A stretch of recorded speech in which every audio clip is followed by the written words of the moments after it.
TNA की तैयारी करने वाले सभी सम्मानित शिक्षकों को जोहार। जैसे हमारा टीएनए का आयोजन 9, 10 और 11 को ही करना था नवंबर में, लेकिन 9 नवंबर, 10 नवंबर और 11 नवंबर 2025 से बढ़ाकर इसका आयोजन अब 18, 19 और 20 को कर दिया गया है। तो मैं आप लोगों के लिए आप ही का एक अच्छा सबसे टू गुड टॉपिक जो सीपीडी है, इससे संबंधित आपके एग्जाम में आपके मोबाइल में 100 नहीं 110 प्लस इसका क्वेश्चन आपके एग्जाम में होगा और आपको टिक आउट करना है। पर आपके अंदर जानकारी होना चाहिए कि सीपीडी क्या है। हम सीडीपी की बात नहीं कर रहे हैं, सीपीडी की बात कर रहे हैं। जैसे मैंने सेंटा को अंतर बताया तो लोग को बहुत भ्रमित हुए, उसी तरह से जब मैं सीपीडी लेकर के आया हूं तो अब आपको होगा कि सर सीपीडी नहीं सीडीपी होता है। तो मेरे प्यारे शिक्षक आपको बता दें कि सीपीडी आपका टॉपिक है। सीपीडी का मतलब होता है कंटिन्यूइंग प्रोफेशनल डेवलपमेंट, जिसको हम लोग कहते हैं सतत व्यवसायिक मूल्यांकन। अगर आप कोई भी ताउम्र में है तो एक बार मुस्कुराइए, क्योंकि आप शिक्षक हैं और आज के लेवल में आपको खड़ा होना है। शिक्षक, डॉक्टर, वकील, ये रूढ़िवादिता और एक ही आधार पर चलने वाले ये सब नहीं है। हर बार कुछ न कुछ चेंजिंग होता है और उसके अनुकूल बदलना होता है और उसी के अनुकूल फिर करना भी होता है। कल तक हमारा सारा कुछ कॉपी कलम के माध्यम से होता था, अब पेपरलेस का दुनिया हुआ, अब मोबाइल पर होता है, लैपटॉप पर होता है। तो दुनिया के अनुसार, जमाने के अनुसार, समय के अनुसार चेंजिंग करना, उसके अनुकूल बैठना, उसके अनुकूल होना, है ना, सतत व्यवसायिक मूल्यांकन कहलाता है। अब आप शायद समझ गए होंगे। इसी से रिलेटेड आपका सारा प्रश्न होगा और आपको हल करना है, ठीक है। अब आप सीपीडी में नहीं घबराएंगे, प्रोफेशनल डेवलपमेंट आपको करना है, अपने आप को ग्रोथ होना है। तो इसी पर आपका आज कुछ क्वेश्चन है तो आपको सॉल्यूशन करना है, ठीक है। और समझ जाइए कि सीपीडी क्या होता है। आज के आधुनिक युग के साथ चलना, अपने समय में परिवर्तन लाना, आज के आईसीटी टूल्स के साथ मिलकर रहना, है ना, सतत व्यवसायिक मूल्यांकन कहलाता है। इसीलिए हमने आपको बोला कि आप कोई भी उम्र में है एक बार मुस्कुराइए कि मैं जमाने के साथ पीछे नहीं। और ये जो टीएनए है, ये टीएनए आपको यही है, टीचर नीड असेसमेंट। टीचर की क्या चीज की आवश्यकता है, क्या उनको देना है, किस चीज में कमी रह गए, है ना, और उनको क्या करने के लिए उनके साथ बराबर होगा। तो उसके हिसाब से ही आपका ट्रेनिंग हो रहा है कि टीचर को क्या क्या चाहिए आज के हिसाब से होने के लिए। क्या हम जब का जो भी क्वेश्चन आएगा और हम उसको एग्जाम में निकालेंगे और अगर मेरा स्कोर कार्ड कम आ गया, क्या हम फेल हैं? नहीं, ऐसा वर्ड नहीं बोलना है। ना आप फेल हैं ना आप पास हैं। अगर आपका स्कोर कार्ड में नंबर कम आया, इसका मतलब आपको हीन नजर से नहीं देखा जाएगा, बल्कि आपको ये देखा जाएगा कि ये चीज इनकी आवश्यकता है, इस चीज में इनको प्रशिक्षण दिया जाए। समझ रहे होंगे हमारी बात। जिसे बहुत सारे शिक्षकों का दिमाग में है कि मैं इसमें फेल हो जाऊंगा, अब मेरे साथ क्या होगा, कैसे हम इसका एग्जाम निकालें। मेरे प्यारे शिक्षक, ये ना कोई एग्जाम है ना आपको इसमें फेल होना है। आपका एक स्कोर कार्ड तैयार होगा, अगर आप अच्छे नंबर ला पा रहे हैं तो समझ में आएगा कि टीचर आज के अनुकूल हैं, और अगर आप नहीं ला पाते हैं तो ये समझ में आएगा कि सर को यहां तक लाने के लिए और क्या चीज की आवश्यकता है। अब मेरी बात तो आपका ही टीएनए का एक टॉपिक है सीपीडी, सतत व्यवसायिक मूल्यांकन। तो आते हैं और क्वेश्चन आप पढ़ेंगे और हमारे साथ साथ जवाब देने का प्रयास करिएगा। क्वेश्चन थोड़ा सा उलझा हुआ होगा, ऐसा आपको महसूस होगा कि समझ में नहीं आ रहा है क्या पढ़ रहे हैं, लेकिन आप जान लीजिए कि इसी से आधारित आपका क्वेश्चन होगा। हम आते हैं क्वेश्चन नंबर फर्स्ट। यहाँ है एसएम क्लासेस 11 पर आप तमाम सभी शिक्षकों को तहे दिल से धन्यवाद देते हैं। आइए आगे बढ़ते हैं। क्वेश्चन नंबर फर्स्ट है, सीपीडी कार्यक्रम तैयार करते समय शिक्षक की वर्तमान व्यवसायिक क्षमता और भविष्य की आवश्यकताओं का निर्धारण करने के लिए सर्वप्रथम किस प्रकार का विश्लेषण आवश्यक होता है। ध्यान से आप समझिएगा, कह रहा है कि हम सीपीडी का कार्यक्रम तैयार करते समय शिक्षक का वर्तमान व्यवसायिक क्षमता और भविष्य की आवश्यकताओं को निर्धारण करने के लिए सर्वप्रथम किस प्रकार का विश्लेषण आवश्यक है। मेरे प्यारे शिक्षक, फिर से मैं सवाल को आपको रिपीट करता हूं कि आप जो शिक्षक हैं वर्तमान में जैसे हैं, व्यवसायिक क्षमता, भविष्य में आवश्यकता के लिए आपको सर्वप्रथम किस चीज की जरूरत है, क्या विश्लेषण की आवश्यकता होती है। तो ये आपका कह रहा है कि अभी आप वर्तमान में जो शिक्षक हैं, व्यवसायिक क्षमता में भविष्य में आपको आवश्यकताओं के लिए निर्धारण करना है, तो सर्वप्रथम किस प्रकार का विश्लेषण की जरूरत है।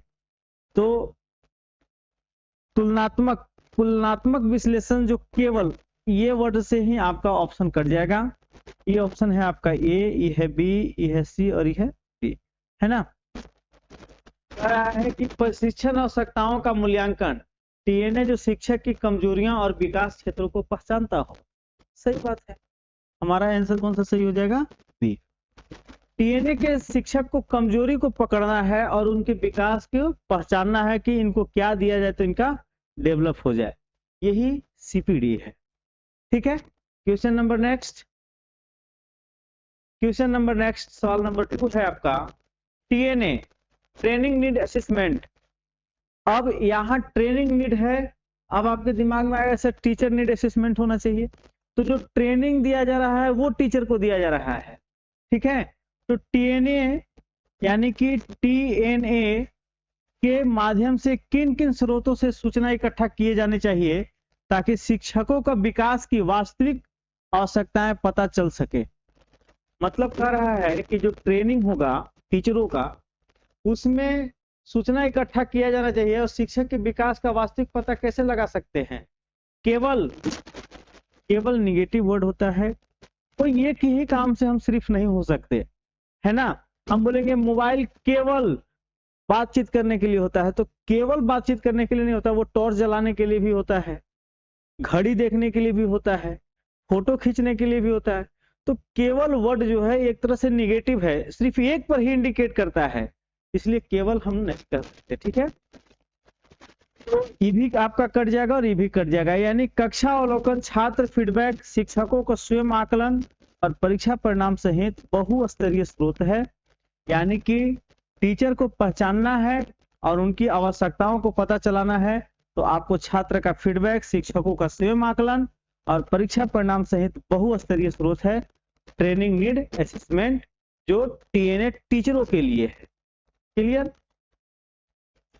यहाँ सारा सवाल जो है आपको आज के हिसाब से आईसीटी टूल्स में जुटना है, कंप्यूटर, छात्र और आप ये तीनों का कॉम्बिनेशन बनाना है, तो आपको क्या क्या चीज की आवश्यकता होगा। एकदम मोट और रूढ़ बात को आप समझ जाइए, सवाल फिर पकड़िएगा, आपको समझ में आएगा। क्वेश्चन नंबर 3, किस प्रकार का सीपीडी कार्यक्रम लंबे समय में शिक्षण को के प्रभाव और छात्र उपलब्धि में वास्तविक सुधार सुनिश्चित कर सकता है। सवाल को फिर से देखिए, किस प्रकार का सीपीडी कार्यक्रम लंबे समय में शिक्षण के प्रभाव और छात्र उपलब्धि में वास्तविक सुधार सुनिश्चित करता है, यानी छात्र के भी उपलब्धि में वास्तविक सुधार लाता है। फिर वही वाली बात है आपका, आधुनिक शिक्षण पद्धतियों पर निरंतर अभ्यास आधारित कौशल, कार्यशालाएं और कक्षा आधारित अभिविन्यास होता है ना। इससे इसका आंसर सही बी हो जाएगा। चलते हैं क्वेश्चन नंबर 3। कहता है किस प्रक्रिया में शिक्षक खुद अपने शिक्षण अभ्यासों का नैदानिक निरीक्षण करते हुए व्यक्तिगत विकास योजनाएं यानी पीडीपी बनाते हैं और उसका क्रियान्वित करते हैं। कक्षा अवलोकन के बिना प्रारूपिक सत्र या आत्मिक चिंतन सेल्फ रिफ्लेक्शन और सह परिवेशन के साथ पीडीपी निर्माण, केवल परीक्षा परिणाम, केवल प्रशासनिक। तो यहाँ तो 2 ऑप्शन खत्म हो जाएंगे, है ना, ये दोनों तो रहेंगे नहीं। और फिर कहता है कि आत्मिक चिंतन, है ना, सेल्फ और सह परिवेशन के साथ पीडीपी निर्माण। तो यही आपका आंसर का हो जाएगा, सही हो जाएगा। ठीक है, चलते हैं क्वेश्चन नंबर नेक्स्ट 5 में कह रहा है टीएनए रिपोर्ट तैयार करते समय किन मापदंडों का प्राथमिकता देनी चाहिए। यानी टीएनए का रिपोर्ट तैयार हो रहा है तो सबसे पहले किसकी प्राथमिकता देना चाहिए ताकि प्रशिक्षण संसाधनों का लक्षित और प्रभावी उपयोग संभव हो। यानी जो ट्रेनिंग हो रहा है उस पर सबसे पहले क्या प्राथमिकता देना चाहिए जिससे संसाधन का लक्षित और प्रभावी उपयोग हो सके, है ना। तो केवल इसका भी आंसर कौन सा हो जाएगा, 2 ही सही हो जाएगा। कक्षा प्रदर्शन, पाठ्यक्रम प्राप्त, तकनीकी दक्षता और छात्रों को सीखने की चुनौतियां होती है और इसी पर सबसे पहले क्या होना चाहिए, लक्ष्य होना चाहिए। क्वेश्चन नंबर 6 कहता है किस प्रकार की कार्यशाला संरचना शिक्षकों को व्यवहारिक दृष्टिकोण अपनाने और तुरंत कक्षा में लागू करने के लिए सबसे अधिक प्रभावी माना जाता है। देख रहे होंगे, कह रहा है किस प्रकार की कार्यशाला संरचना शिक्षकों को व्यवहारिक दृष्टिकोण अपनाने और तुरंत कक्षा में लागू करने के लिए सबसे अधिक प्रभावशाली माना जाता है। केवल सैद्धांतिक नहीं, केवल सैद्धांतिक नहीं होगा, केवल औपचारिक, केवल ऑनलाइन। तो संबंध अभ्यास, रोल प्ले, कक्षा आधारित, असाइनमेंट और फॉलो अप सत्रों वाली कार्यशाला होना चाहिए, जिससे कि बच्चे में क्या हो सकता है, डेवलप हो सकता है और शिक्षकों में करने की कार्यशैली बढ़ सकती है ना। तो रोल प्ले, आप रोल प्ले में क्या होता है, सब एक समूह बना करके एक दूसरे के साथ व्यवहारवाद के साथ, समूह के साथ कुछ सीखते हैं, उसको रोल प्ले कहते हैं ना। क्वेश्चन नंबर 7 कहता है एक प्रभावी सीडीपी योजना में सहकर्मी निर्मित फीडबैक और सह आकलन का क्या महत्व होता है। सबसे अच्छा है क्वेश्चन, ध्यान से समझिएगा। कह रहा है कि सीपीडी योजना आपका बन रहा है, सहकर्मी निर्मित फीडबैक और आकलन का क्या महत्व होता है। मतलब इस योजना के तहत जो भी सहकर्मी है उनका फीडबैक और आकलन, मूल्यांकन जो हो रहा है, इससे कैसा सुनिश्चित किया जा सकता है। सहकर्मी फीडबैक अनिवार्य नहीं है, नहीं अनिवार्य है। सर कहां तक डेवलप कर पाए हैं और इनको कहां तक और सिखाना है ना। फिर है निरंतर सहरिक्त सत्र, सह देखने वाले वर्गीकरण और संचारित फीडबैक प्रोटोकॉल के माध्यम से। यही इनका सबसे सही आंसर हो जाएगा, है ना। निरंतर रिक्त सत्र, सह देखभाल, वर्गीकरण और संचारित फीडबैक प्रोटोकॉल के माध्यम से होता है।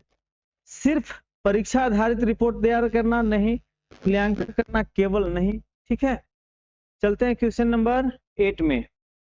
टीएनए के परिणाम को प्राथमिकता में बदलते समय कैसे शामिल करना चाहिए ताकि प्रशिक्षण कार्यक्रम व्यवहारिक और उपयोगी हो। टीएनए के परिणाम को प्राथमिकता में बदलते समय कैसे शामिल करना चाहिए ताकि प्रशिक्षण कार्यक्रम व्यवहारिक और उपयोगी हो। तो कैसे करना चाहिए, यहाँ आपका क्वेश्चन सही हो जाएगा। केवल प्रिंसिपल को गलत, केवल कौन सा हो जाएगा, बी। स्कूल प्रबंधन विशेषज्ञ, सलाहकार और अस्थायी समुदाय के प्रतिनिधियों को शामिल करेंगे। ठीक है, चलते हैं नेक्स्ट।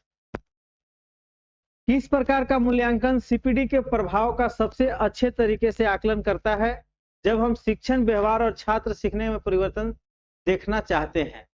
कह रहा है कि कैसा आकलन शिक्षण व्यवहार को छात्र सीखने में परिवर्तन देखना चाहते हैं तो क्या करना होगा?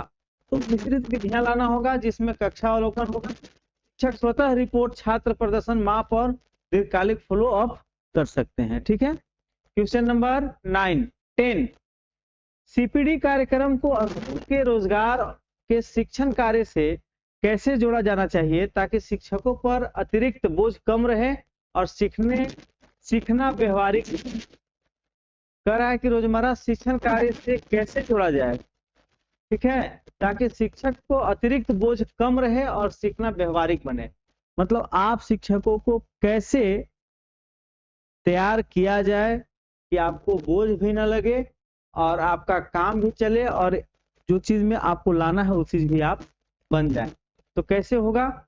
स्कूल समय के बाहर बिना किसी समय अलग सत्र आयोजित करके, कक्षा आधारित समय में छोटे अवकाश, सहपाठ योजना और निरीक्षण के साथ एकीकृत करके, केवल तो आपका फिर कौन सा हो जाएगा?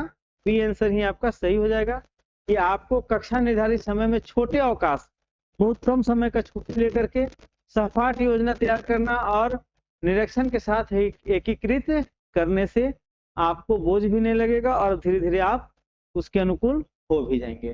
क्वेश्चन नंबर 11 टीएनए से प्राप्त डेटा में सांख्यिकीय और गुणवत्ता दोनों प्रकार के विश्लेषण क्यों जरूरी है और उनमें से क्या लाभ मिलता है? सांख्यिकीय और गुणात्मक दोनों प्रकार के विश्लेषण की क्या जरूरत है जिससे उनका लाभ मिलता है? तो इसमें क्या है? सांख्यिकीय विश्लेषण से पैटर्न समझ में आता है और गुणात्मक के कारण व संदर्भ दोनों मिलकर सूचनाओं को अर्थपूर्ण बनाते हैं। ये आपस में क्या हो जाएंगे? नहीं हो जाएंगे और बी आपका आंसर क्या हो जाएगा? चलते हैं क्वेश्चन नंबर 12 शिक्षकों के लिए सीपीडी सत्रों में नवोन्मेषी तकनीकी जैसे उपकरण, शिक्षण सहायता सॉफ्टवेयर का समावेश किस तरह से कक्षा की गुणवत्ता पर प्रभाव डाल सकता है? प्रभाव केवल तब पड़ता है जब उपकरण मुफ्त हो? नहीं, प्रभाव कब पड़ता है? उपयुक्त प्रशिक्षण के साथ तकनीकी उपकरण शिक्षण को अधिक इंटरेक्टिव और व्यक्तिगत बनाकर सीखने की परिणाम सुधार सकते हैं। इसका भी आंसर सही हो जाएगा, ऑप्शन नंबर बी सही होगा। चलते हैं क्वेश्चन नंबर 13 कौन से संकेतक सीपीडी को सफलता को मापने के लिए सबसे उपयुक्त माने जा सकते हैं जब लक्ष्य शिक्षकों को पेशेवर व्यवहार में परिवर्तन करना हो? कह रहा है कि सीपीडी के लिए सबसे अच्छा व्यवहार कौन सा हो सकता है ना, जो लक्ष्य शिक्षकों को पेशेवर व्यवहार में परिवर्तन करता है। तो सबसे अच्छा क्या होगा? कक्षा आधारित व्यवहार परिवर्तन और छात्र सीखने में वृद्धि, सहकर्मी फीडबैक की सुरक्षा, सुधार और शिक्षण योजनाओं की गुणवत्ता, है ना, यह परिवर्तन सबसे अच्छा होगा। Option number. क्वेश्चन नंबर 14 कहता है टीएनए के निष्कर्ष के आधार पर तैयार की गई प्रशिक्षण सामग्री को प्रभावी बनाने के लिए किस प्रकार के स्थानीय अनुकूल जरूरी है? कह रहा है कि टीएनए के निष्कर्ष के आधार पर तैयार की गई प्रशिक्षण सामग्री को प्रभावी बनाने के लिए किस प्रकार का अस्थायी अनुकूल जरूरी है? तो स्थानीय संदर्भ, पाठ्यक्रमों का भाषा सहूलियत पर उपलब्ध संसाधनों के अनुसार मॉड्यूल का अनुकूलन करना आवश्यक है। ऑप्शन कौन सा सही हो जाएगा? बी। ठीक है, चलते हैं क्वेश्चन नंबर 15 कहता है श्रेष्ठता के लिए सीडीपी में किस प्रकार की निगरानी और समर्थन व्यवस्था लागू की जानी चाहिए ताकि शिक्षक नई तकनीकी को आत्मसात कर सके? तो कौन सा हो जाएगा? मेंटरशिप, सह निगरानी, फ्लो अप सत्र और व्यवहारिक सहायता सामग्री की व्यवस्था। ऑप्शन कौन सा सही हो जाएगा? बी। क्वेश्चन नंबर 16 शिक्षक जो कक्षा नियोजन और पाठ प्रस्तुति में सुधार चाहते हैं उनके लिए टीएनए के बाद प्राथमिक चरण क्या होना चाहिए? आपको बता दें आपका बहुत ही इंपॉर्टेंट टॉपिक है सीपीडी और यह आज के अनुकूल आपको होने के लिए है। तो कह रहा है कि पाठ में सुधार लाने के लिए, पाठ प्रस्तुति में सुधार लाने के लिए टीएनए के बाद प्राथमिक चरण क्या होना चाहिए? तो निजी विकास योजना बनाना, लक्षित कार्यशालाओं और सहकर्मियों समर्थन का निर्धारण करना, है ना, ये होना चाहिए। ऑप्शन बी सही। चलते हैं क्वेश्चन नंबर 17। कहता है किस प्रकार का सीडीपी प्रशिक्षण स्कूल के समावेशन लक्ष्यों का समर्थन कर सकता है, विशेषकर विभिन्न क्षमताओं वाले छात्रों के लिए। कह रहा है कि ये जो प्रशिक्षण है स्कूल के समावेशन लक्ष्यों पर समर्थन कर सकता है। मतलब क्या हम कह रहे हैं? समावेशन का मतलब होता है सबको एक साथ लेकर चलना, विशेषकर विभिन्न क्षमताओं वाले छात्रों के लिए। तो क्या हो जाएगा? विशेष आवश्यकताओं के लिए प्रति संवेदनशील शिक्षण नीतियां, शिक्षण और कक्षा समायोजन पर लक्षित प्रशिक्षण, यानी कौन सा सही हो जाएगा? बी। चलते हैं क्वेश्चन नंबर 18। कहता है टीएनए का निष्पादन करते समय कौन से नैतिक विचार महत्वपूर्ण होते हैं ताकि शिक्षक और स्कूल समुदाय के हितों की रक्षा हो सके? तो कौन सा सही होगा? निष्पादन करते समय कौन सी तकनीकी नैतिक विचार महत्वपूर्ण होते हैं जो शिक्षकों को स्कूल समुदाय के हितों का रक्षा होता है? तो नैतिक की बात किया है, डिसिप्लिन के साथ रहना है। निष्पादन करते समय नैतिक विचार महत्वपूर्ण है जो शिक्षक और स्कूल समुदाय को हित में रक्षा होगा। तो गोपनीयता, सहमति और निष्पक्ष रूप से आंकड़ों का उपयोग और परिणामों का पारदर्शिता संप्रेषण जो है यह क्या हो सकता है? हितों की रक्षा हो सकता है। यानी 18 का भी आंसर कौन सा होगा? बी होगा। चलते हैं क्वेश्चन नंबर 19। कह रहा है किस प्रकार के प्रेरक तत्व सीपीडी में शिक्षक को निरंतर भागीदारी को बढ़ाते हैं और उन्हें नई विधियों का अपनाने के लिए प्रेरित करते हैं? कह रहा है कि शिक्षक को निरंतर भागीदारी को बढ़ाते हैं, माने शिक्षक को आगे ले जाते हैं और उन्हें नई विधियों के लिए अपनाने के लिए प्रेरित करता है। कौन सा? तो यही प्रोफेशनल डेवलपमेंट है ना, सीपीडी। तो प्रोफेशनल मान्यता, करियर प्रगति के अवसर और सहकर्मी समर्थन का रिजल्ट आधारित फीडबैक। कौन सा हो जाएगा? बी आपका सही आंसर हो जाएगा। ठीक है। Question number 20। किस प्रकार की प्रशिक्षण योजनाओं से ग्रामीण और सीमांत क्षेत्र में शिक्षकों तक प्रभावी सीपीडी पहुंचाया जा सकता है जहां संसाधन सीमित हो? तो कौन सा हो जाएगा? स्थानीय आधारित प्रशिक्षण, मोबाइल शिक्षण इकाई, क्षेत्रीय मेटोर और कम बोलबाल वाले डिजिटल संसाधन। यानी 20 का भी आंसर कौन सा हो जाएगा? बी होगा ना। बहुत अच्छा क्वेश्चन है। चलते हैं नेक्स्ट। क्वेश्चन नंबर 21 कहता है टीएनए रिपोर्ट में सीखने के गैप की पहचान होने पर स्कूल और स्थानीय प्रशासन को किस प्रकार की प्राथमिक कार्रवाई करनी चाहिए? पहचान कर रहा है कि टीएनए रिपोर्ट में सीखने के गैप की पहचान होने पर स्कूल और स्थानीय प्रशासन को किस प्रकार की प्राथमिक कार्रवाई करनी चाहिए? तो शिक्षक का पुनः प्रशिक्षण और संसाधन पुनः आवंटन होना चाहिए, यानी कि आंसर कौन सा सही हो जाएगा? बी आपका आंसर सही होगा। चलते हैं क्वेश्चन नंबर 22। कहता है सीपीडी सत्रों के लिए प्रशिक्षण प्रदाताओं के चयन में किन मानकों को महत्व देना चाहिए ताकि गुणवत्ता सुनिश्चित हो? तो क्या हो जाएगा? अनुभव, प्रमाण, संदर्भ, समझ और स्थानीय अनुकूल क्षमता और सतत समर्थन की प्रतिबद्धता होना चाहिए ना। टीएनए में शामिल होने वाले प्रश्नावली और अवलोकन उपकरणों को कैसे डिजाइन किया जाना चाहिए ताकि वे संस्कृति और भाषाई रूप से उपयुक्त हो? तो कैसा होना चाहिए?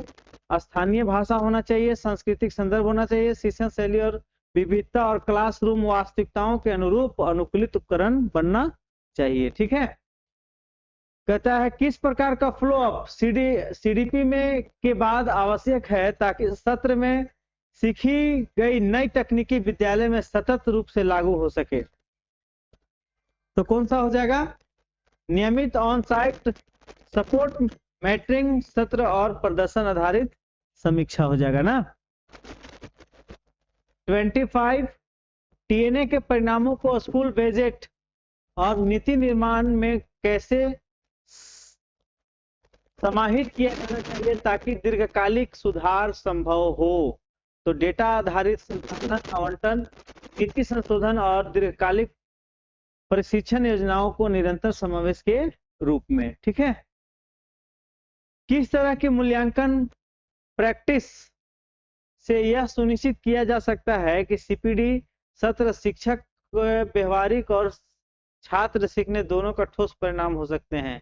तो कक्षा आधारित जांच और छात्र प्रदर्शन ट्रैकिंग और सहकर्मी अभिविन्यास के संयोजन से। ठीक है, क्वेश्चन नंबर 27, एक प्रभावी टीएनए दस्तावेज में किन प्रकार की अनुशंसाएं होनी चाहिए ताकि स्कूल तत्कालिक और दीर्घकालिक कदम उठा सके। तो तत्काल प्रशिक्षण आवश्यकताएं, संसाधन सुझाव, जिम्मेदारी व्यक्तियों और समय सीमा सहित स्पष्ट कार्य योजना। क्वेश्चन नंबर 28 कहता है सीडीपी कार्यक्रम में प्रयुक्त प्रशिक्षण मॉडलों का चयन कैसे किया जाना चाहिए ताकि शिक्षकों को वास्तविक क्लासरूम चुनौतियों से मेल खाए। तो स्थानीय क्लासरूम डेटा होना चाहिए, टीएनए निष्कर्ष और शिक्षकों को फीडबैक के आधार पर मॉडल चुनना होगा। ठीक है, ताकि तभी मेल खा सकता है। क्वेश्चन नंबर 28 टीएनए निष्कर्ष के बाद यदि स्कूल में सीमित संसाधन हो तो प्राथमिक निर्धारण कैसे किया जाना चाहिए। कह रहा है कि इसका निष्कर्षण निकलने के बाद भी आपके पास संसाधन सीमित हो तो कैसे निर्धारण कैसे किया जाना चाहिए। तो न्यूनतम लागत प्रभावी हस्तक्षेप की पहचान, स्थानीय संसाधनों का उपयोग और चरणबद्ध कार्यान्वयन से किया जा सकता है। क्वेश्चन नंबर 30 किस प्रकार की प्रोफेशनल लर्निंग कम्युनिस्ट पीएलसी। ठीक है, पीएलसी का पूरा नाम क्या था, प्रोफेशनल लर्निंग कम्युनिटीज, है ना। सीडीपी के उद्देश्य के सशक्त बना सकती है और उन्हें कैसे संचालित किया जाना चाहिए। तो नियत अंतराल पर मिलने वाली, स्पष्ट लक्ष्य वाली और सहकर्मी नेतृत्व वाली पीएलसीएस जो कक्षा आधारित समस्याओं को हल करे। ठीक है, 31 टीएनए में शामिल होने वाले शिक्षकों से प्राप्त फीडबैक का उपयोग कैसे किया जाना चाहिए ताकि प्रशिक्षण मॉड्यूल प्रासंगिक बने। तो मॉड्यूल संशोधन हो, प्राथमिक समायोजन हो और संदर्भ में आधारित केस स्टडीज के समावेशन के लिए संचालित उपयोग हो ना।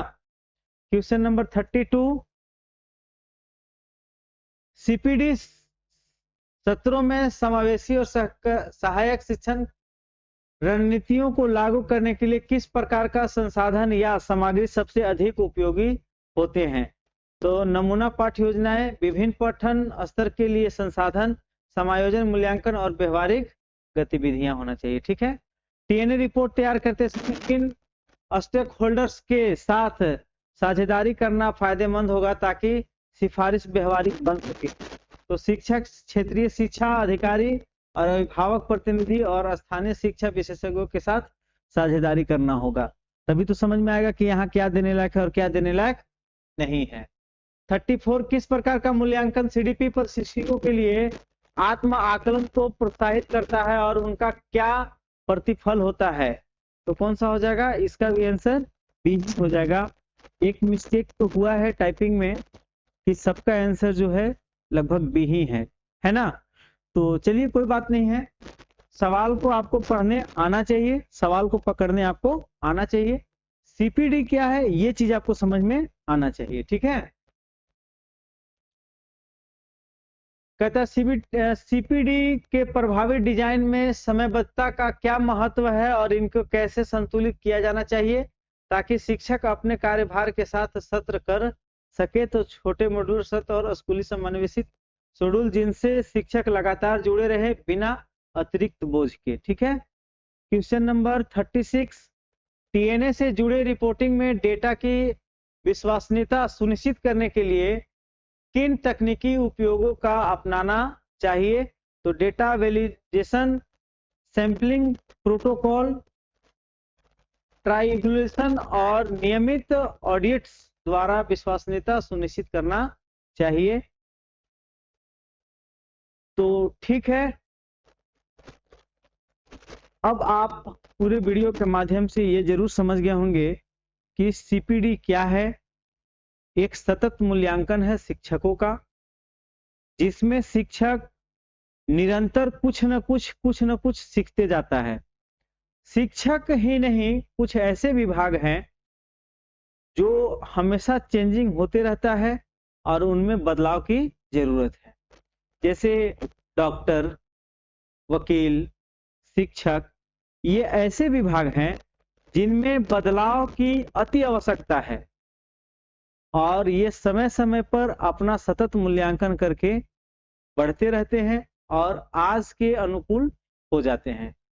तो ठीक है, मिलते हैं फिर नेक्स्ट पार्ट में। आप अपने ट्रेनिंग की तैयारी पूरी करते रहे और मैं आप सभी शिक्षकों से आग्रह करना चाहूंगा कि आप हर हाल में इस जो आपका टीएनए का आयोजन होना है उसको मिस्टेक से भी न छोड़ें, हल्के में न ले, अन्यथा आपको बहुत अधिक समय दे करके प्रशिक्षित होना पड़ेगा।